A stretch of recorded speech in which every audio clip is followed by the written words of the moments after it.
Hi hello నమస్తే. అంతకుముందు భారత్తో బలమైన స్నేహం ఉండేది. హౌడీ మోడీ లాంటి కార్యక్రమాలు జరిగాయి. దోస్త్ మేరా దోస్త్ అంటూ డైలాగులు పేలాయి. కానీ ఒక్కసారిగా సీన్ రివర్స్ అయింది. ఈ ట్రంప్కు ఏమైందో ఏమో టారిఫ్ వారు ప్రకటించారు. ఎంతలా అంటే తమకు ప్రధాన శత్రువైన చైనాకు మించి పన్ను మోత మోగిస్తున్నారు. మరి ట్రంప్ ఒక్క భారత్ పైనే టారిఫ్ వారు ప్రకటించారంటే కాదు, అన్ని దేశాలను బాధేస్తున్నారు. కాకపోతే ఇండియాపై ఇంకాస్త బాధుడు ఎక్కువ ఉంది. అసలు ఈ టారిఫ్ల బాధుడుకు ప్రధాన కారణం ఏంటి? మనకు అమెరికా కాకుండా ప్రత్యామ్నాయ మార్కెట్లేంటి?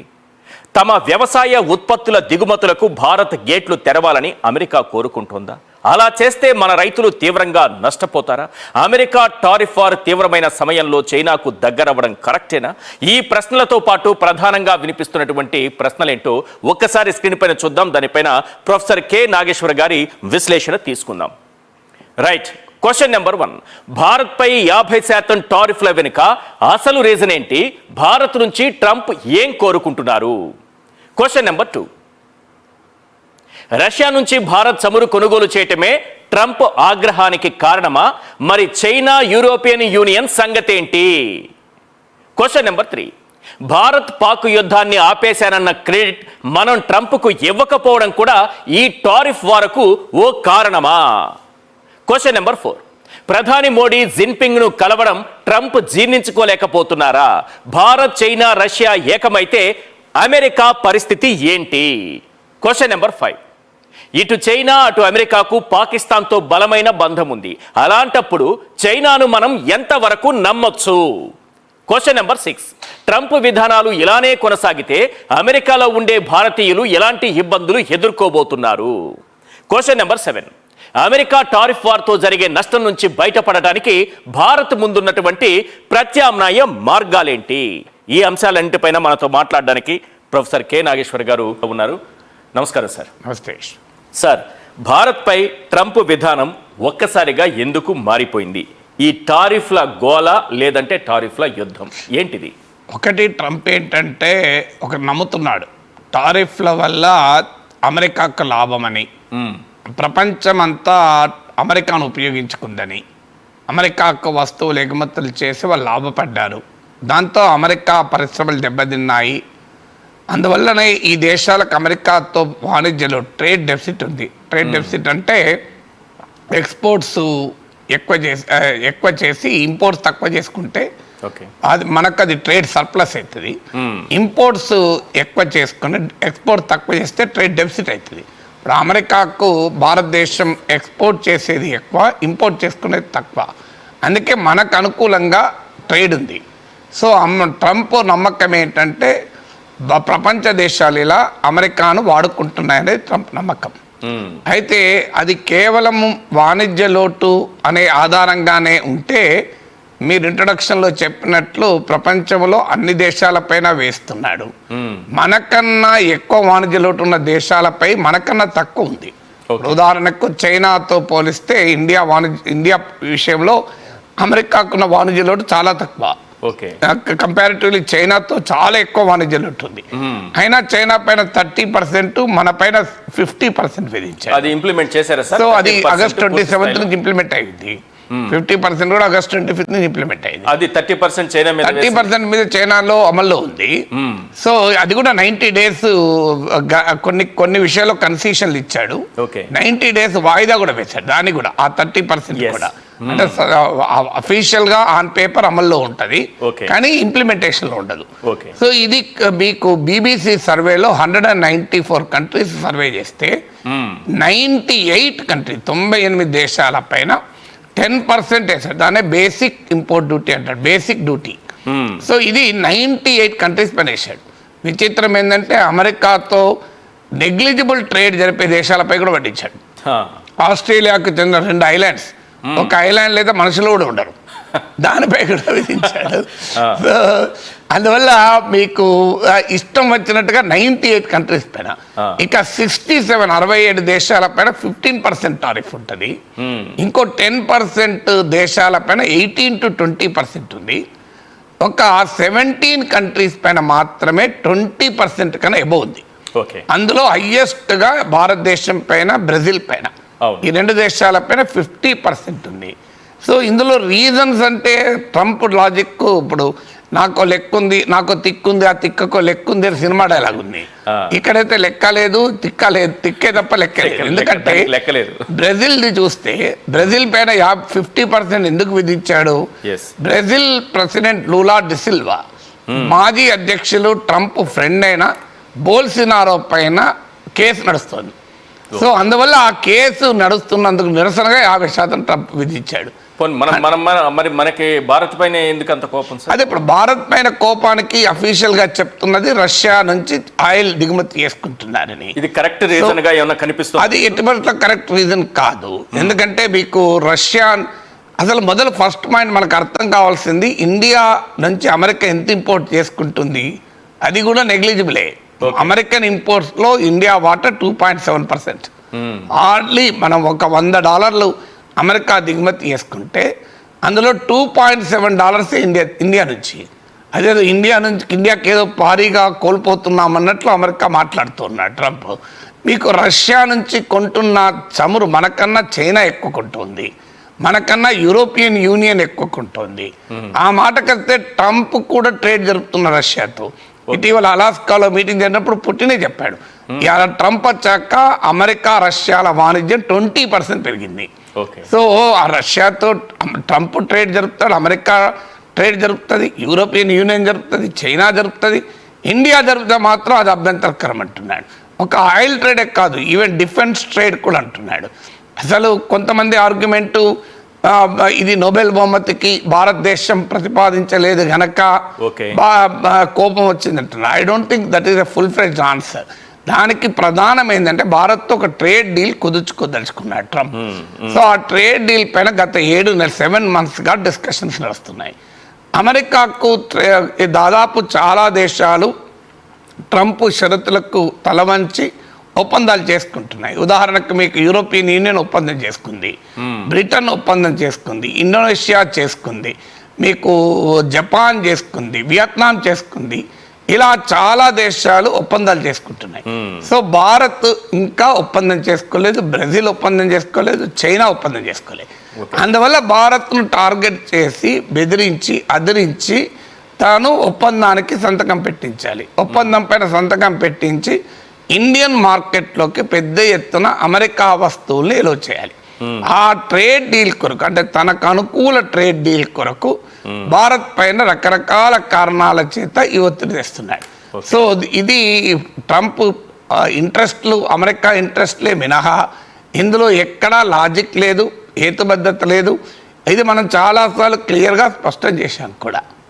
ఇది ప్రభావం ఎంత ఉంటుంది సార్, ఈ 50% టారిఫ్ల ప్రభావం? అంటే ఇది సెక్టోరల్గా చూసుకున్నప్పుడు చాలా ఎక్కువ ఉంటుంది. ఇప్పుడు మీకు ఉదాహరణకు టెక్స్టైల్ రంగం ఉంది, మీకు కార్పెట్స్ ఉన్నాయి. ఉదాహరణకు భారతదేశం ఎగుమతి చేసే కార్పెట్స్లో 58.6% అమెరికాకే, మీకు టెక్స్టైల్లో 30-35% అమెరికాకే, మన ఫార్మా ఎక్స్పోర్ట్స్లో 30% అమెరికాకే. సో అందువల్ల ఫార్మాకి అయితే ఇప్పుడు మినహాయింపు ఇచ్చారు. ఇప్పుడు అమెరికా విధించిన 50% టారిఫ్లు అన్నిటిపైన లేవు, మీకు కొన్నిటిని మినహాయించారు. ఉదాహరణకు electronics, mobile phones, pharma, semi conductors, కొన్ని రకాల ఆటో వాటిపైన మినహాయింపు ఇచ్చారు. అంటే ఓవరాల్గా ఒక 30% of Indian exports to America are out of tariffs. అంటే ఈ 50% టారిఫ్లు వాటికి వర్తించవు. సో ఇక కొన్నింటికి ఇప్పుడు ఒక కేవలం 25% టారిఫ్లో ఒక 3% వాటికి ఉన్నాయి, 3 to 4%. ఓవరాల్గా ఒక 65-66%, 65 to 70% అనుకుందాం. ఆ 70% of Indian exports to America are under 50% tariffs. 70% భారత ఎగుమతులు ఎఫెక్ట్ అవుతాయి అమెరికాకి ఎగుమతులు. సో అమెరికాకు మనం ఎగుమతి చేసేది ఉదాహరణకు అరౌండ్ $86 billion అయితే ఒక $30 billion దాకా ఎఫెక్ట్ కావచ్చు. అంటే ఓవరాల్గా మ్యాక్సిమం అయితే $50 to 60 billion ఎఫెక్ట్ అవుతుంది ఇండియా ట్రేడ్. ఓవరాల్గా చూసుకున్నప్పుడు $50 to 60 billion ట్రేడ్ ఎఫెక్ట్ అవుతుంది. ఎఫెక్ట్ అయినప్పుడు ప్రధానంగా టెక్స్టైల్స్, జెమ్స్ అండ్ జ్యువెలరీ, ఇప్పుడు మీకు సూరత్లో ఇలాంటి ప్లేసెస్లో డైమండ్ పాలిషింగ్ ఇండస్ట్రీ ఉంటుంది. అవును. అలాగే leather industry, okay. So textile Kanpur ఇలాంటి ప్లేస్లో ఉంటుంది. ఇప్పుడు మనకు టెక్స్టైల్ ఇండస్ట్రీ మనకు తిరుపూర్ తమిళనాడులో ఉంటుంది. మన తివాచీలు మన ఆంధ్రలో కూడా ఏలూరులో ఈ ప్రాంతంలో ఉన్నాయి. మన రొయ్యల రైతులు, ఆక్వా కల్చరు, ష్రింప్ కల్చరు బాగా ఎఫెక్ట్ అవుతుంది. ఎందుకంటే ఇది కూడా నియర్లీ 40-50% అమెరికాకే. అంటే ఏ రంగాలలో ఎగుమతులు అమెరికాతో ఎక్స్ట్రీమ్ ఎక్స్పోజర్ ఉన్నాయో, అంటే అమెరికన్ మార్కెట్ పైన ఎక్కువగా ఆధారపడుతున్నాయో అవి మాత్రం దెబ్బతింటాయి. ఓవరాల్గా ఇండియన్ ఎకానమీ మ్యాక్సిమం అయితే 1% మించి జీడిపి ఎఫెక్ట్ కాదు. అన్ని రకరకాల అంచనాలు వస్తున్నాయి. ఇప్పుడు గ్లోబల్ ట్రేడ్ రీసెర్చ్ ఇన్స్టిట్యూట్ వాళ్ళు 1% అన్నారు, HSBC 0.7% అన్నారు. సో ఇలా రకరకాల నోమురా వారు 0.8% దాకా ఉండొచ్చు అని అంటున్నారు. సో ఇలా రకాల లెస్ దెన్ 1% జీడిపి ఎఫెక్ట్ అవుతుంది. 1% దాటకపోవచ్చు. 1% అయితే దాటకపోవచ్చు ఇప్పటి వరకు ఇచ్చిన అన్ని అంచనాలు. భారత్ ఒక $50-60 బిలియన్ వరకు ఇంపాక్ట్ అయ్యే అవకాశం ఉంది అంటున్నారు కదా సార్ మీరు. ఈ టారిఫ్లతో ఒక వైరం పెట్టుకోవడం వల్ల అమెరికాకు జరిగే నష్టం ఎంత అంటే ఏం చెప్తారు? అమెరికాకు వివిధ రకాలుగా నష్టం. అంటే ఒక్కటేమో అమెరికన్ కన్జ్యూమర్కు ప్రైసెస్ పెరుగుతాయి. ఇప్పుడు ఉదాహరణకు అమెరికాలో వాడే మొబైల్ ఫోన్లు, బోత్ ఆండ్రాయిడ్, యాపిల్ ఐఫోన్స్ కూడా, అందులో ఇటీవల కాలంలో భారతదేశంలో తయారైనవి ఎక్కపోతున్నాయి. అందువల్ల అవి కాస్ట్లీ అవుతాయి. అలాగే ఇండియన్ ప్రొడక్ట్స్ అన్ని కాస్ట్లీ అవుతాయి. సమస్య ఏంటంటే ఇండియన్ ప్రొడక్ట్స్కి ఇప్పుడు ఇతర దేశాల నుంచి వచ్చేటువంటి వస్తువులు రిప్లేస్ అవుతాయి అనేది సమస్య. ఇప్పుడు ఉదాహరణకు ఇండియన్ షర్ట్ ఇప్పుడు ఒక $10 ఉంది, మీకు వియత్నాం షర్ట్ ఒక $12 ఉంది, మీకు బంగ్లాదేశ్ షర్ట్ ఒక $13 ఉంది. ఇప్పుడు చైనా షర్ట్ అలాగే అరౌండ్ $12-13 ఉంది అనుకోండి. రేపు మనది $16 అవుతుంది. చైనా షర్ట్ $14 అవుతుంది. వియత్నాం బంగ్లాదేశ్ షర్ట్స్ $12-13 అవుతుంది. అందువల్ల ఏమవుతుంది, ఇండియన్ షర్టే కావాలనుకున్న వాళ్ళు $16 పెట్టి కూడా కొనచ్చు. సో కొనరని మొత్తం తుడిచిపెట్టుకుపోతుందని చెప్పలేము. కానీ సహజంగానే మనది $16 ఒక షర్ట్ అయ్యి బంగ్లాదేశ్లో, వియత్నాంలోనో, చైనాలో తయారైంది $12-13-14 అయినప్పుడు ఆటోమేటిక్గా లోయర్ ప్రైస్ ఉన్నది అమ్ముడుపోయే అవకాశం ఎప్పుడైనా ఉంటుంది. అందువల్ల ఒకటి అమెరికన్ కన్జ్యూమర్కి ఇది ఇన్ఫ్లేషన్కు దారితీస్తుంది. అది ఒకటి మొదటి సమస్య. రెండో సమస్య ఏంటంటే జియో పాలిటిక్స్లో ఇప్పటి వరకు మనం గత 30 ఏళ్ళుగా అమెరికాకు వ్యూహాత్మక భాగస్వామిగా ఉన్నాం.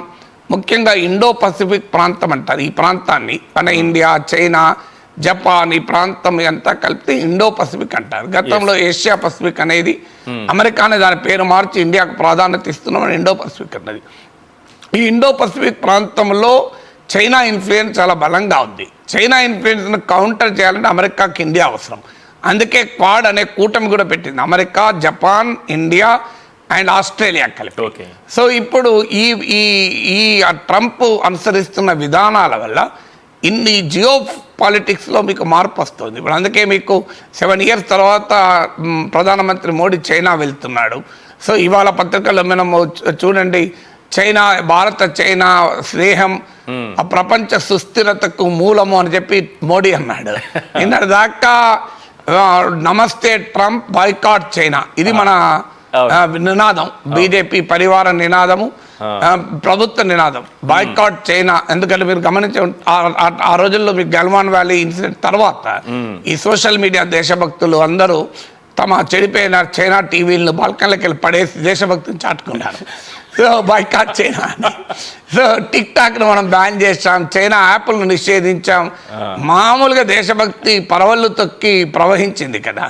సో కానీ ఇప్పుడు ఏముంది, ఇప్పుడు మోడీ ఏమంటున్నాడు, భారత చైనా స్నేహం ప్రపంచ సుస్థిరతకు కావాలి అంటున్నాడు. చూడండి ఎంత మారిందో. అంటే బాయ్కాట్ చైనా, నమస్తే ట్రంప్ అన్న వాళ్ళు ఇప్పుడు నమస్తే Jinping, boycott America, boycott Trump అనే పరిస్థితి. కానీ నా క్వశ్చన్ ఏంటంటే, ఎంతవరకు చైనాను మనం నమ్మొచ్చు? ఎందుకంటే పాకిస్తాన్తో స్నేహంగా ఉంటుంది, ఇటు అమెరికా కూడా పాకిస్తాన్కు బాగా దగ్గరైంది. ఈ రెండింటిలో మనం చైనాతో వెళ్ళడం వల్ల నిజంగా నమ్మొచ్చా చైనాని? ప్రపంచంలో ఎవరిని నమ్మకూడదు, ఎవరిని అందరినీ నమ్మాలి. ఎందుకంటే ఇది ఇంటర్నేషనల్ సినారియోలో పర్మనెంట్ ఫ్రెండ్స్ ఉండరు, పర్మనెంట్ ఎనిమీస్ ఉండరు, పర్మనెంట్ ఇంట్రెస్ట్లు మాత్రమే ఉంటాయి. ఇప్పుడు మన అమెరికా నమ్మినాం, ఏం జరిగింది? పాకిస్తాన్ పహల్గామ్లో దుర్మార్గమైన దాడి జరిపితే అమెరికా పాకిస్తాన్ పేరు చెప్పి ఖండించడానికి సిద్ధపడలే. అవును. పోనీ ఖండించలేదు, వదిలేద్దాం, ఐ లవ్ పాకిస్తాన్ అన్నాడు ట్రంప్. అసీం మునీర్ను ఒక దేశాధినేతకి ఇచ్చిన గౌరవం ఇచ్చాడు. అవును. అసీం మునీర్ను వైట్ హౌస్ లో పెట్టుకొని మోడీని రమ్మన్నాడు కల్పిస్తా అని. మరి ట్రంప్ ఏం చేశాడు? మనకు పెద్ద ఎత్తున ఫ్రెండ్షిప్ కదా మోడీ ట్రంప్ ఫ్రెండ్షిప్, మామూలు ఫ్రెండ్షిప్ కాదు కదా. నేను ఇంట్రొడక్షన్ లో చెప్పినట్టు దోస్త్ అని తిరిగారు కదా. అవుడి మోడీ కేంచో ట్రంప్, నమస్తే ట్రంప్ అని. చూడండి మోడీ ట్రంప్ కూడా my friend my terrific Modi అన్నాడు. ఏం జరిగింది ఇప్పుడు? అందువల్ల మీకు అందుకే అంటారు కదా, సో అసలు సమస్య వచ్చిన వాడు friend in need is a friend in deed అన్నాడు ఇంగ్లీష్లో సామెత. నిజంగా కష్టం వచ్చినప్పుడు నిలబడేవాడే ఫ్రెండ్ తప్ప. ఎందుకు ట్రంప్ ఏం చేశాడు మాకు? పోనీ ఇవాళ మనం చైనాకు వ్యతిరేకంగా అమెరికా నాయకత్వంలో క్వాడ్లో ఉన్నాం. కనీసం క్వాడ్ పాకిస్తాన్ తీవ్రవాదాన్ని ఖండించడానికి కూడా సిద్ధపడలే. ఏం సాధించాం మనం తీవ్రవాదాన్ని ఖండించడానికి? అమెరికా భూభాగంలో వైట్ హౌస్ లో కూర్చొని, అమెరికాలో కూర్చొని భారత్ కు వార్నింగ్ ఇవ్వడం ఏంటి? భారత్ కి కాదు, ప్రపంచానికి కూడా వార్నింగ్ ఇచ్చాడు. ఒక దేశంలో కూర్చొని మరో దేశానికి బేసిక్ డిప్లొమాటిక్ నైసిటీస్ కూడా అనుమతించవు. ఫ్లోరిడాలో టాంపాలో ఉండి అసీం మునీర్ మేము మా ఉనికికి ప్రమాదం ఏర్పడితే మేమే పడిపోవడం కాదు, సగం ప్రపంచాన్ని పడిపోతాం, మా దగ్గర అణ్వాయుధాలు ఉన్నాడు అని చెప్పి అన్నాడు. ఇది మరి ట్రంప్ అమెరికాకు ఎందుకు రుచించింది? సో అందువల్ల 30 ఏళ్ళుగా అమెరికా మనకు వ్యూహాత్మక ఫ్రెండ్షిప్. అమెరికాతో మామూలు మిలిటరీ అగ్రిమెంట్లు చేసుకోలే, కలిపి మిలిటరీ విన్యాసాలు చేసాం, కలిపి క్వాడ్లో ఉన్నాం. తర్వాత మిడిల్ ఈస్ట్ లో I2 U2 అని India, Israel, United states, United Arab Emirates అని ఉన్నాం. మీకు పాలస్తీనాను వదులుకొని పాలస్తీనా విషయంలో అమెరికా మిత్ర దేశం అని ఇజ్రాయెల్కి అనుకూలంగా ఉన్నాం. అమెరికా నుంచి ఆయుధాలు కొనుక్కోవడం మొదలు పెట్టాం. ఒకప్పుడు రష్యా నుంచి మన టోటల్ డిఫెన్స్ ఇంపోర్ట్లో 75% రష్యా నుంచి ఉండే, ఇప్పుడు 36% పడిపోయి అమెరికా నుంచి కొనుక్కున్నాం. ఇలా అమెరికా మనకు పెద్ద ఫ్రెండ్ అని అనుకొని ఉన్నాం కదా పోస్ట్ కోల్డ్ వార్ పీరియడ్లో. మరి ఇప్పుడు ఏం జరిగింది? లాజిస్టిక్స్ అగ్రిమెంట్లు, ఇంటర్ ఆపరబిలిటీ అగ్రిమెంట్ అని, అంటే మన అమెరికా సైన్యము భారత సైన్యాన్ని రెండింటిని మిక్స్ చేసాం, అంటే అంత డోవ్టేల్ అంటారు, అంత చేసాం కదా. మరి ఏంది ఇప్పుడు ఇవాళ పరిస్థితి ఏంటి? అందువల్ల మనము చైనాను నమ్మవచ్చా అంటే చైనాను కూడా నమ్మాల్సిన అవసరం లేదు. ఆ మాటకైతే ఎవరిని నమ్మాల్సిన అవసరం లేదు. కాషియస్గా గివ్ అండ్ టేక్ అప్రోచ్లో ఉండాలి మనకు. అంటే చైనా విషయంలో ఎందుకు ఈ ప్రశ్న వస్తుంది అంటే, చైనాతో మనకు 62లో వార్ జరిగింది. తర్వాత దాదాపు 40 ఏళ్ళ వరకు ఏమీ జరగలేదు. 2020లో గాల్వాన్ ఇన్సిడెంట్ జరిగింది. నేను అనే క్వశ్చన్ ఏంటంటే, ప్రపంచంలో శత్రు దేశాలుగా ఉన్నవి కూడా చరిత్రను పక్కకు పెట్టి వర్తమానంలో దేశ ప్రయోజనాలు చూసుకుంటాయి. మీకు జపాన్ ఉంది. సెకండ్ వరల్డ్ వార్లో ఎండింగ్లో జపాన్లోని హిరోషిమా, నాగసాకిల మీద అణుబాంబులు వేసింది ఎవరు? అమెరికా. ఇలా జపాన్ అమెరికా ఎంత మంచి ఫ్రెండ్స్. అసలు అమెరికా నాయకత్వంలోని ప్రతి కూటమిలో, మిలిటరీ కూటమిలో కూడా జపాన్ ఉంది కదా. అసలు జపాన్కు సొంత సెక్యూరిటీ లేదు, కంప్లీట్గా అమెరికాకు అవుట్సోర్స్ చేసింది. జపాన్లోని ఒకినావా ఐలాండ్లో అమెరికన్ బేస్, మిలిటరీ బేస్ ఉంటుంది. సో మరి ఎందుకు జపాన్ పైన అణుబాంబులు వేసి నాశనం చేసింది కదా అమెరికా. ఆ మాటకైతే బ్రిటన్ మనకు 200 ఏళ్ళు పాలించింది. మన అల్లూరు సీతారామరాజు చంపేసింది, మన భగత్ సింగ్ నురి తీసింది, జలియన్ వాలాబాగులో ఊచకోత కోసింది మనల్ని. మన బ్రిటన్తో మనం ఇప్పుడు స్వేచ్ఛా వాణిజ్య ఒప్పందం చేసుకోలేదా? Free trade deal. మన విపరీతంగా అవమానించిన దేశం కదా, 200 ఏళ్ళు పీల్చి పిప్పి చేసి దోచుకున్న దేశం కదా. మరి ఆ దేశంతో మనం ఇప్పుడు సంబంధాలు ఎందుకు పెట్టుకున్నాం? ఆ మాటకైతే బంగ్లాదేశ్ అసలు పాకిస్తాన్ నుంచి విడిపోయి ఏర్పడిన దేశం కదా. ఆ దేశ విమోచనకు మనం సహకరించి ఇప్పుడు మనకు వ్యతిరేకంగా బంగ్లాదేశ్ ప్రభుత్వం పాకిస్తాన్కి అనుకూలంగా పోయింది కదా. ఆ మాటకైతే అమెరికా, రష్యా ప్రత్యర్థులు కదా. అలాస్కాలో ట్రంప్ పుట్టిన మధ్య ఎంత ఫ్రెండ్షిప్ కనబడింది మీకు. అందువల్ల ఇంటర్నేషనల్ రిలేషన్స్ ఎప్పుడు కూడా పర్మనెంట్గా ఉండవు. అందువల్ల చైనా ఎవరిపైన మనం ఓవర్ డిపెండెంట్ ఉండొద్దు. అమెరికా పైన ఉండొద్దు, చైనా పైన ఉండొద్దు, రష్యా పైన ఉండొద్దు. మనము మన ప్రయోజనాలను దృష్టిలో పెట్టుకొని నాన్ అలైన్మెంట్ అంటే అలీన విధానము, స్వతంత్ర విదేశాంగ విధానం ఉండాలి. మల్టీ అలైన్మెంట్, ఇది మల్టీపోలార్ ప్రపంచం. ఏ ఒక్క అగ్రరాజ్య ఆధిపత్యాన్ని మనం అంగీకరించకూడదు, ఏ ఒక్క దేశం పైన ఆధారపడి ఉండకూడదు. అందువల్ల అలాగా చైనా మనకు ఉపయోగపడితే మనం ఉపయోగించుకుంటాం. మనం కోరుకోని శత్రుత్వాన్ని అమెరికా ఎందుకు కోరుకుంటుంది? ఇది అమెరికా మొత్తం మనతో శత్రుత్వం కోరుకుంటుందని కూడా మనం కంక్లూజన్కి రాలేము. కానీ ఫండమెంటల్గా అమెరికా పాలసీ ఏంటంటే తన ఇంట్రెస్ట్లకు అనుగుణంగా ప్రపంచం అంతా నడవాలి. సో నడవడానికి రెసిస్ట్ చేస్తే అమెరికా బుల్లి చేస్తుంది, దాన్ని తిరగబడితే చైనా లాగా మళ్ళీ అమెరికా తోక ముడుచుకుంటుంది. ఇప్పుడు ప్రపంచ అనుభవం కదా, ఒక్క మన దేశంతోనే కాదు. ఇప్పుడు అమెరికా, మీరు డెన్మార్క్ ఉంది, అమెరికాకు మిత్ర దేశము, యూరోప్లో ఒక భాగము, డెన్మార్క్లో గ్రీన్లాండ్ ఇచ్చేమంటున్నాడు కదా. సో యూరోపియన్ యూనియన్ మొత్తం పైన మీరు అసలు నేను నాటో నుంచే వెళ్ళిపోతానంటున్నాను. అమెరికా నిర్మించిన కూటమి అది, మిలిటరీ అలయన్స్. నేను నాటో నుంచి వెళ్ళిపోతాను, మీ డిఫెన్స్ మీరు పెంచుకోండి అంటున్నాడు. సో అమెరికా బెదిరించిన ఏ దేశం ఉంది నాకు చెప్పండి. సో అమెరికా విధానంలో ప్రతి దేశము తమ ప్రయోజనాలకే పనిచేయాలి. ఇలా అమెరికా ఆర్థిక, రాజకీయ, వాణిజ్య, మిలిటరీ ప్రయోజనాలకు అనుగుణంగా ఇండియా ఉండాలి. ఉంటే అభ్యంతరం లేదు. America will never have any friends.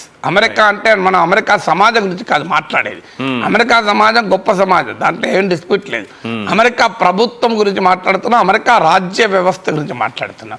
America రాజ్యానికి ఫ్రెండ్స్ ఉండరు, క్లయింట్స్ మాత్రమే ఉంటారు, పార్ట్నర్స్ ఉండరు.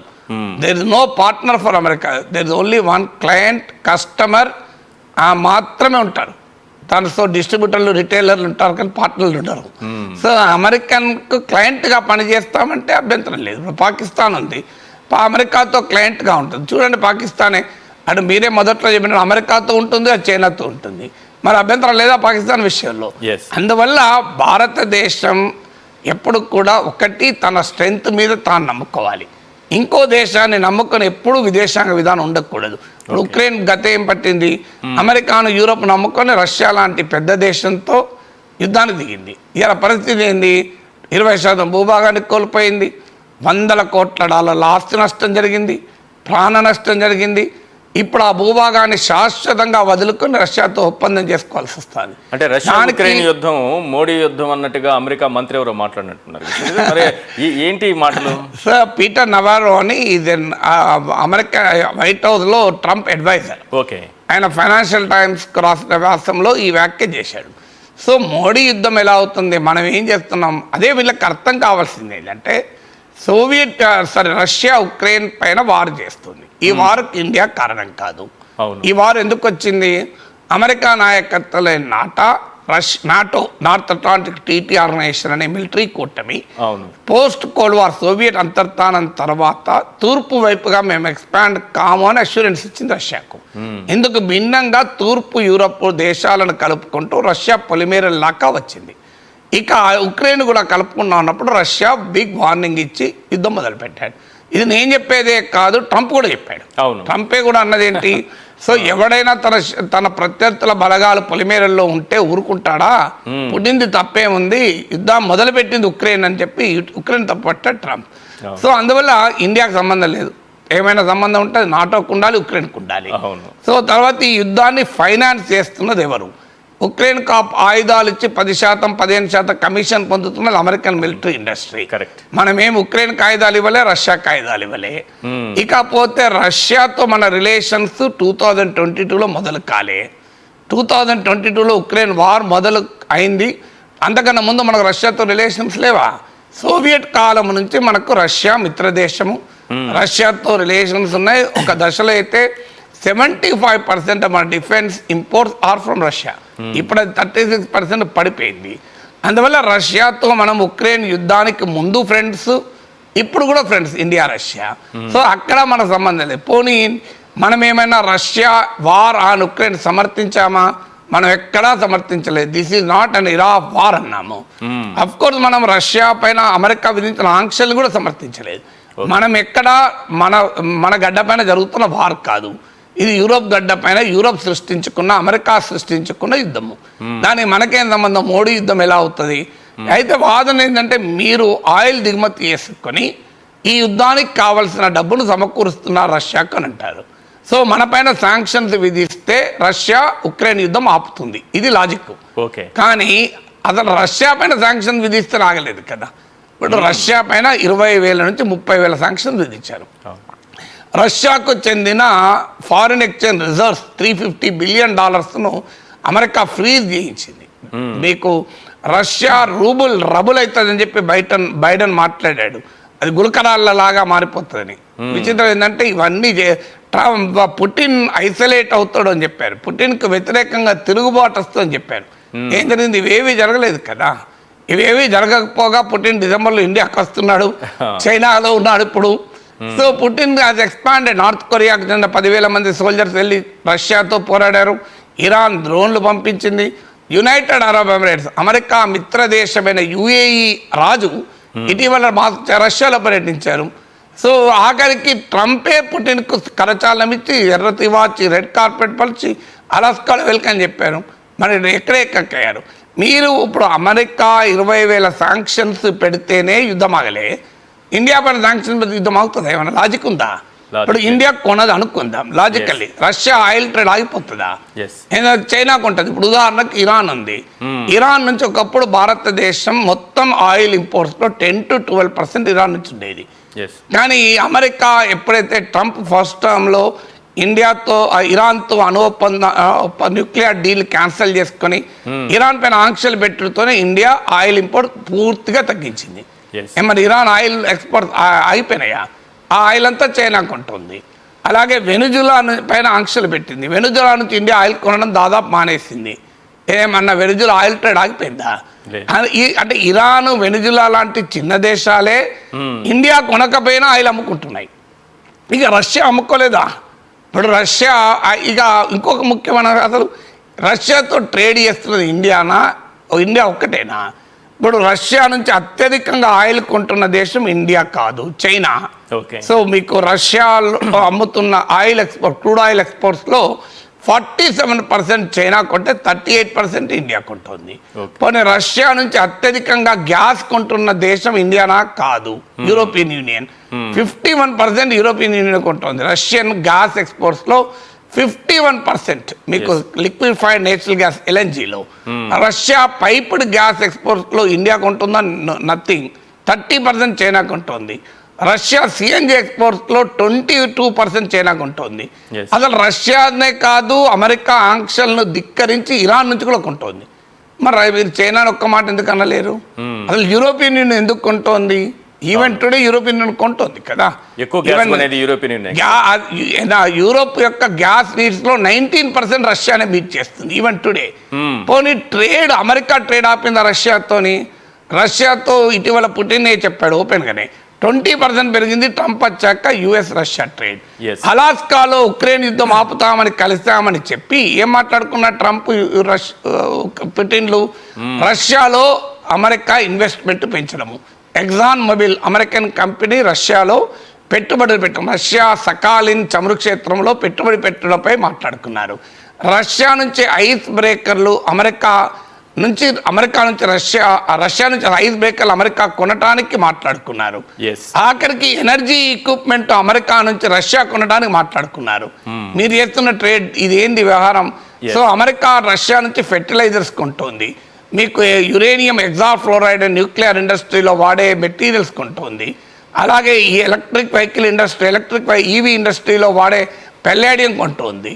అసలు రష్యా అమెరికా ట్రేడు బ్రహ్మాండంగా పెరుగుతుంటే ఇండియా ఉక్రెయిన్ యుద్ధాన్ని స్పాన్సర్ చేసిందని అంటే ఇంతకన్నా మూర్ఖత్వం ఏమైనా ఉంటుందా? అయితే అమెరికాకు సంబంధించినటువంటి వ్యవసాయ ఉత్పత్తులపైన 30 నుంచి 100% పైగా పన్నులుంటే అవి ఏమన్నా తీసేస్తే ఇక్కడ మార్కెట్ని పూర్తిగా చేతుల్లోకి తీసుకోవాలని ట్రంప్ అనుకుంటున్నారా? దీనివల్ల మనకు జరిగే నష్టం ఏంటి చెప్పండి సార్. ఖచ్చితంగా ట్రంప్ వాదన అది. ఇప్పుడు మనము ఆల్మండ్స్, వాల్నట్స్ వీటిపైన సుంకాలు తగ్గించేశాం. ప్రమాదం ఏం లేదు. మన దేశంలో బాదము, వాల్నట్లు, పిస్టాలు తయారు చేసే రైతులు తక్కువ గనక మనం ఇచ్చాం. హార్లీ డేవిడ్సన్ లాంటి వెహికల్స్ పైన, టెస్లా లాంటి లగ్జరీ వెహికల్స్ పైన 110%, 120% టారిఫ్ ఉంటే దాన్ని తగ్గించామంటే బడ్జెట్లో 70% తగ్గించాం. సో ఇలా ఇండియన్ ఫార్మర్కు, ఇండియన్ ప్రొడ్యూసర్స్కు నష్టం కాని వాటిపైన తగ్గించడానికి భారత్కు అభ్యంతరం లేదు.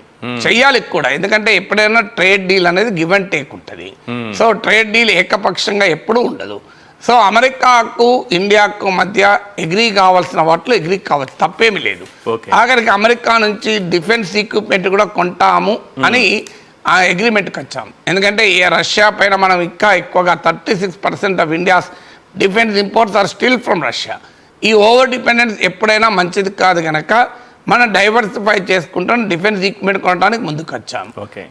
అమెరికా నుంచి ఆయిల్ అండ్ గ్యాస్ కొనడానికి కూడా ముందుకు వచ్చాం. ఇక అయినా కూడా ట్రంప్ ఏమంటున్నాడు, ట్రంప్ వాదన ఒక ఆయిల్ దగ్గర ఆగడం లేదు, రష్యన్ ఆయిల్, రష్యా నుంచి మీ డిఫెన్స్ ఈక్విప్మెంట్ ఏమీ కొనద్దు అంటున్నాడు. ఎందుకు అంటే అమెరికా డిఫెన్స్ ఈక్విప్మెంట్ కొనాలని. మీకు రష్యా నుంచి కొన్న S-400 మనకు తెలిసి మనని ఎలా కాపాడిందో ఆపరేషన్ సింధూర్లో. రష్యా ఇండియా జాయింట్గా మ్యానుఫ్యాక్చర్ చేసిన బ్రహ్మోస్ మిసైల్ మీరు పాకిస్తాన్ వణికిచ్చింది కదా, Nur Khan air base, Sargodha air base ధ్వంసం చేశాయి కదా, మరి అది వదులుకుందామా? అయినా రష్యా ఇచ్చే కాస్ట్ కనుక ఆయిల్ అమెరికా కూడా ఇస్తే అభ్యంతరం వెళ్ళి తీసుకుందాం, దానికే అభ్యంతరం ఉంది. సో మీకు అమెరికన్ ఈక్విప్మెంట్ అమెరికా అవడమో పాకిస్తాన్కి ఇస్తాడు, మనకి ఇస్తాడట. కానీ మనం కూడా కొనుక్కోమంటున్నాం. పాకిస్తాన్కి F-16 ఇస్తాడు, మాకు F-35 ఇస్తాడు. మళ్ళీ పాకిస్తాన్ కూడా కావాలంటే F-35 ఇస్తాడు. అంటే పాకిస్తాన్ F-35 మీద పాకిస్తాన్ వస్తుంది, ఇండియా కూడా అమెరికా నుంచి కొన్ని F-35 అయితే ఇద్దరు కలిసి యుద్ధం చేసుకుంటారు. ఇద్దరితో ఏది కూలినా మళ్ళీ అమెరికా F-35 తయారు చేసే ఇండస్ట్రీకి లాభం. సో ఇది ఎక్కడ గోళ మీకు? సో అందువల్ల డిఫెన్స్ ఈక్విప్మెంట్ కాదు, ఇండియన్ అగ్రికల్చరల్ మార్కెట్లోకి కూడా ఎంటర్ కావాలని ఇక్కడ మనము ఎట్టి పరిస్థితుల్లో అంగీకరించకూడదు.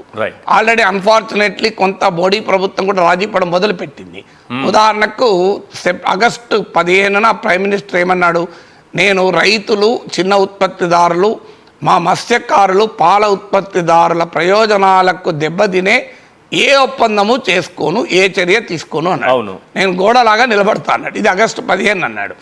సరిగ్గా 3 రోజులు దాటాక ఆగస్టు 18న కేంద్ర ప్రభుత్వం ఒక ఫైనాన్స్ మినిస్టర్ ఒక ఆర్డర్ ఇచ్చేసింది. దాని మీదతోనే కాటన్ పైన 11% ఇంపోర్ట్ డ్యూటీని తీసేశారు. అది సెప్టెంబర్ 30th వరకు సస్పెండ్ చేశారు మొదట్లో. మళ్ళీ నిన్న కాక మొన్న దాన్ని డిసెంబర్ 31st వరకు ఎక్స్టెండ్ చేశారు. దానివల్ల ఏమవుతుంది, తెలంగాణ, ఆంధ్రప్రదేశ్లతో సహా భారతదేశంలో పత్తి పండించే రైతులు దివాలా తీస్తారు. మన భారత ప్రభుత్వానికి 170 crores నష్టం టాక్సెస్ రూపంలో. మన కాటన్ కార్పొరేషన్ ఆఫ్ ఇండియా ఇప్పటికే కొనుగోలు చేసిన పత్తి ధర పడిపోవడం వల్ల 700 కోట్ల నష్టం. పత్తి ధరలు మార్కెట్లో పడిపోయి రైతులు అన్యాయం అవుతారు. ఆడికి కూడా మోడీ ప్రభుత్వం అంగీకరించింది, దాన్ని మనం వ్యతిరేకించుతున్నాం. కానీ మోడీ ప్రభుత్వం కొంత రాజీ పడింది అక్కడ. సో కాటన్ ఇంపోర్ట్ పైన డిసెంబర్ 31st వరకు ఎక్స్టెండ్ చేశారు. కానీ ఇక అన్నిట్లో మేము ఎంటర్ అవుతాం అంటే, ఉదాహరణకు అమెరికా పాల ఉత్పత్తి, పాలను, చీజ్ను, మిల్క్, చీజ్, కర్డ్, ఇలా అన్ని మిల్క్ ప్రొడక్ట్స్ను ఎంటర్ చేయాలని.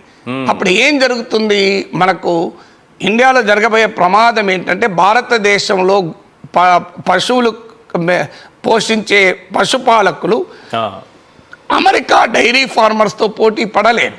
ఎందుకు పడలేరంటే అమెరికాలో భారీగా సబ్సిడీలు ఉంటాయి. అమెరికాలో అగ్రికల్చరు ఇది highly subsidise. American farmers America జనాభాలో 2%. అది అందువల్ల అమెరికాలో it is highly subsidise. Cost of ప్రొడక్షన్లో 12% వరకు మీకు సబ్సిడైజ్. మన దగ్గర కాస్ట్ ఆఫ్ ప్రొడక్షన్లో 2% కూడా ప్రభుత్వ సపోర్ట్ లేదు. సో అందువల్ల దీంతో పాటు అక్కడంతా బిగ్ ఫార్మర్స్. ఇప్పుడు ఉదాహరణకు ఇండియాలో ఒక ఎవరేజ్ పశుపాలకునికి 2 or 3 మిల్క్ ఎనిమల్స్ ఉంటే బర్రెలో, ఆవులో, అమెరికాలో ఒక ఎవరేజ్ డైరీ ఫార్మర్కు 337 ఎనిమల్స్ ఉంటాయి, మిల్క్ ఎనిమల్స్. ఎక్కడ పోలుతారు? నేను న్యూజెర్సీలో ఒక ప్రిన్స్టన్ యూనివర్సిటీకి వెళ్ళి సమీపంలో ఉన్న ఒక పొలానికి వెళ్ళాను. వెళ్తే అడిగాను, మీకు ఎన్ని ఎకరాలు ఉన్నాయని అడిగాను రైతును. అంటే I'm the owner of this land అన్నాడు. చిన్న ఒక కార్ లాంటి దాంట్లో అటు ఇటు తిరుగుతున్నాడు పొలంలో. అంటే no no no no no no no అంటాడు. మొహమాట పడతాడు, సిగ్గుపడతాను నేను ఎకరాలంటే. No no no what is wrong with tell అంటే, no I'm only a small farmer అంటాడు. అంత పెద్ద ఆదాయం లేదు అన్నట్టు. ఎన్ని ఎకరాలు లాస్ట్ చెప్పాడు? 200 acres మాత్రమే అన్నాడు. 200 ఎకరాలు ఉన్నవాడు సిగ్గుపడుతూ చెప్తున్నాడు. మన దగ్గర 200 ఎకరాలు ఉన్నవాడు కళ్ళు ఎగరేసి 200 acres. మా దేశంలో 3/2 2 to 5 acres వాళ్ళే, లెస్ దెన్ 5 acres. వాళ్ళ పిల్లలు ప్రిన్స్టన్ యూనివర్సిటీలో చదువుతున్నారు. ప్రిన్స్టన్ యూనివర్సిటీ అంటే మీకు ఆల్బర్ట్ ఐన్స్టైన్ పాఠాలు చెప్పిన యూనివర్సిటీ. ఐన్స్టైన్ 10 ఏళ్ల పాటు ఆడ ప్రొఫెసర్గా పనిచేశాడు. అలాంటి యూనివర్సిటీలో చదివిన పిల్లలు వచ్చి పొలంలో పనిచేస్తారు. What will your daughters do? They will come back to work in my farm అన్నాడు. Yes. మన ఉస్మానియా, కాకతీయ, ఆంధ్ర యూనివర్సిటీలో చదివిన పిల్లలు వెళ్ళి మీరు పొలాల్లో పనిచేస్తారా అవును. అంటే అగ్రికల్చర్ అక్కడ ఎట్లుంది ఇక్కడ ఎట్లుంది అంత ఉదాహరణ. Yes. ఆడ నేను ఫామ్కి వెళ్ళాను. రైతులు, మీరు గ్రామీణ ప్రాంతాలకు వెళ్తే, నేను అమెరికా వెళ్ళినప్పుడు చూశాను, గ్రామీణ ప్రాంతాల్లో కూడా కొంతమంది రైతులు ఇళ్లలో హెలిప్యాడ్ ఉండి హెలికాప్టర్ ఉంటుంది. ఓకే. వాళ్ళు హెలికాప్టర్తో విత్తనాలు, పురుగు మందులు చల్లుతారు. సో మనం సాధ్యం, మనకి హెలికాప్టర్లలో మన ముఖ్యమంత్రులు, ప్రధానమంత్రులే పోతారు మన దగ్గర. ఏరియల్ వ్యూ తప్ప. సో ఏరియల్ వ్యూకి పోతారు వాళ్ళు. అక్కడ వాళ్ళు ఇక్కడ మన ట్రాక్టర్తో దున్నడమే కష్టమైతే, సొంత ట్రాక్టర్ లేక అద్దెకు తెచ్చుకున్న ట్రాక్టర్లతో మన రైతులు దున్నుతారు. అక్కడ హెలికాప్టర్లతో విత్తనాలు వేస్తారు, పురుగు మందులు వేస్తారు. ఎందుకంటే ఒక 10,000 ఎకరాలు ఉంటాయి. 10,000 ఎకరాలు దున్నడం సాధ్యమా, విత్తనాలు వేయడం సాధ్యమా? సో అందువల్ల అలాంటి దేశ రైతాంగంతో, అలాంటి దేశ పాల ఉత్పత్తిదారులతో మన రైతులు పోటీ పడమంటే అంతగానే అన్యాయం ఏమైనా ఉంటుందా? రైట్. ఇంకొక క్వశ్చన్ సార్, ఇప్పుడు అమెరికా వెళ్ళాలనుకునే వాళ్ళు కానీ, లేకపోతే అమెరికాలో ఉండేటటువంటి భారతీయులు కానీ ట్రంప్ విధానాలతో ఎలాంటి ఇబ్బందులు ఎదుర్కొనే అవకాశం ఉంది? అంటే వాస్తవంగా అమెరికా, ఇండియా మధ్య జరుగుతున్న ట్రేడ్ డిస్ప్యూట్స్ డైరెక్ట్గా ఇండియన్ అమెరికన్ కమ్యూనిటీకి సంబంధం లేదు. ఓకే. కానీ ఇండియన్ అమెరికన్ కమ్యూనిటీ ఎఫెక్ట్ అయ్యేది H-1B వీసాల పైన, దానిపైన ట్రంప్ పెడుతున్న రెస్ట్రిక్షన్స్, ఈవెన్ గ్రీన్ కార్డ్ ఉన్నా కూడా గ్యారంటీ లేదు అని చేస్తున్న వ్యాఖ్యలు. అలాగే ఓపీటీ ఉంటుంది, అంటే మీకు చదువు అయ్యాక ఉద్యోగం చేసుకోవడానికి అప్రెంటిస్షిప్ లాగా ఉద్యోగం చేసుకోవడానికి అవకాశం, అది తీసేస్తా అంటున్నాడు. డిగ్రీ ఎడ్యుకేషన్ కూడా ఫ్లెక్సిబుల్, అంటే ఒక ఎంఎస్సిఎస్సి ఉద్యోగం రాకపోతే వీసా అయిపోతుంది, ఓపీటీ పీరియడ్ అయిపోతే మళ్ళీ ఎంఎస్లో చేరుతారు. అది అవకాశం లేకుండా 4 ఏళ్ళు మించి చదవకుండా ఈ రిస్ట్రిక్షన్ పెడుతున్నాడు. అవి భారతదేశం నుంచి వెళ్ళే వారికి ఇబ్బంది. ఇక ఆల్రెడీ అమెరికాలోనే ఉన్న వాళ్ళు ఉన్నారు. ఇప్పుడు అమెరికాలో ఒక 4 to 5 మిలియన్, 40 నుంచి 50 లక్షల మంది భారతీయ ఇండియన్ అమెరికన్స్ ఉంటారు. ఇప్పుడు 6 ఉన్నట్టున్నారు హౌస్ ఆఫ్ రిప్రజెంటేటివ్స్లోనే ఇండియన్ అమెరికన్ ఆరిజిన్ వాళ్ళు. సో అందువల్ల అంత సులభం కాదు. ఎందుకంటే Indian Americans account for 1.6% of American population. కానీ అమెరికా ప్రభుత్వానికి ట్యాక్సెస్లో 6% మనమే కంట్రిబ్యూట్ చేస్తాం. అంటే వాళ్ళ పాపులేషన్లో ఉన్న వాటాతో పోలిస్తే మోర్ దెన్ 3 times మనం ఎక్కువ ట్యాక్సెస్ కడతాం. ఎందుకంటే Indian Americans per capital income is far higher. So అందువల్ల ఇమీడియట్గా ఇండియన్ అమెరికన్స్కు ప్రమాదం ఉంటుంది. ఎందుకంటే పెద్ద పెద్ద కార్పొరేట్ సంస్థలకు మీరు ఇండియన్ అమెరికన్స్ నాయకత్వం వహిస్తున్నారు. గూగుల్, మైక్రోసాఫ్ట్ మించిన కంపెనీలు అయితే లేవు కదా. గూగుల్, మైక్రోసాఫ్ట్లకి ఇండియన్ అమెరికన్ నాయకత్వం వహిస్తున్నారు. సో అందువల్ల it is not so easy. ఇమీడియట్గా భయపడాల్సిన అవసరం లేదు. ఇండియా ట్రంప్ శాశ్వతం కాదు, ఇవన్నీ శాశ్వతం కాదు కదా. కానీ బట్ డెఫినెట్గా అమెరికా అనుసరిస్తున్న వైఖరి ఇండియా అమెరికా రిలేషన్స్ను బాగా దెబ్బతీస్తాయి. అది మాత్రం నిజం. ఇర్రివర్సిబుల్ స్టేజ్కి వచ్చాయా ఇప్పుడే చెప్పలేం, కానీ ఇటీవల చరిత్రలో ఎన్నడూ లేని స్థాయికి వచ్చాయి. అయితే 1971లో మనకు ఇండియా పాకిస్తాన్ వారప్పుడు అమెరికా మన పైన యుద్ధం చేయడానికి యుద్ధ విమానాలతో కూడిన వార్షిప్నే పంపించేది, 7th ఫ్లీట్ అని. మరి ఆ టైంలో కూడా అమెరికాలో ఇండియన్స్ ఉన్నారు కదా. ఇండియన్ అమెరికన్స్ 1950sలోనే అమెరికన్ పార్లమెంట్లో ఇండియా నుంచి వెళ్ళిన అతను దలీప్ సింగ్ అని అతను ఉన్నాడు. సో అందువల్ల ఇండియన్ అమెరికన్స్ అమెరికాలో కొన్ని దశాబ్దాల నుంచి ఉంటున్నారు, ఇటీవల కాలంలో పెరిగారు. వారికి పెద్దగా సమస్య వస్తుంది అనుకోను. బట్ ఇండియా అమెరికా రిలేషన్స్ మాత్రం డెఫినెట్గా చాలా లోయెస్ట్ స్థాయికి వచ్చాయి. ఇది ఒక జియో పాలిటిక్స్ను కూడా మార్చే అవకాశం ఉన్నప్పుడు ఇండియా, చైనా, రష్యా ఏకమైతే వరల్డ్ ఆర్డర్నే ప్రభావితం చేస్తాయి. ఇప్పుడు మోడీ అన్న నిజం, భారత్ చైనా స్నేహం ప్రపంచ సుస్థిరతకు మూలము అని. సో అందువల్ల డెఫినెట్గా ఇప్పుడు బ్రిక్స్ను ద్వేషిస్తున్న ట్రంప్, బ్రిక్స్ను ఇండియా ఉండడం తప్పంటున్నాడు. బ్రిక్స్లో ఇండియా ఒకటే ఉందా? అమెరికా ఫ్రెండ్ అయిన సౌదీ అరేబియా కూడా బ్రిక్స్లో మెంబరు. కానీ ఈ ట్రంప్ చర్యల వల్ల బ్రిక్స్ బలోపేతం అవుతుంది సార్. రష్యా, చైనా ఇంకో మార్గం ఏముంటుంది? ఇప్పుడు అమెరికాను నువ్వు ఎదుర్కోవాలి, ట్రంప్ టారిఫ్లను ఎదుర్కోవాలంటే ఏం చేయాలి? ఇప్పుడు ఉదాహరణకు అమెరికా మన టెక్స్టైల్ ప్రొడక్ట్స్ కొనము అన్నాడు. మనం ఆల్టర్నేట్ మార్కెట్స్ చూసుకోవాల్సింది కదా.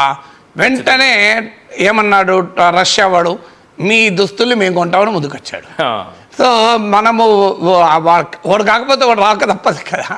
వాడు మన లెదర్ ప్రత్యామ్నాయ మార్గాలు అయితే ఉన్నాయి, మరి మూసుకుపోయిన అది అవకాశమే ఉండదు. అలా ప్రపంచం ఎప్పుడు అలా ఉండదు. లెదర్ ప్రొడక్ట్స్ ఉన్నాయి, మన అమెరికాకు ఎగుమతి చేస్తున్నాం. వెంటనే ఇప్పుడు సౌత్ ఆఫ్రికాకు మన లెదర్ డెలిగేషన్ కూడా వెళ్ళింది, business delegation.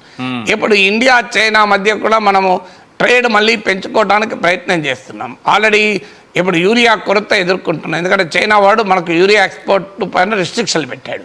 India China relation ఇప్పుడు ఆల్రెడీ ఆ రిస్ట్రిక్షన్ పోయి చైనా వాళ్ళు మా ఫెర్టిలైజర్స్ ఎరువులు అమ్మటానికి యూరియా అమ్మటానికి రెడీ అయ్యారు.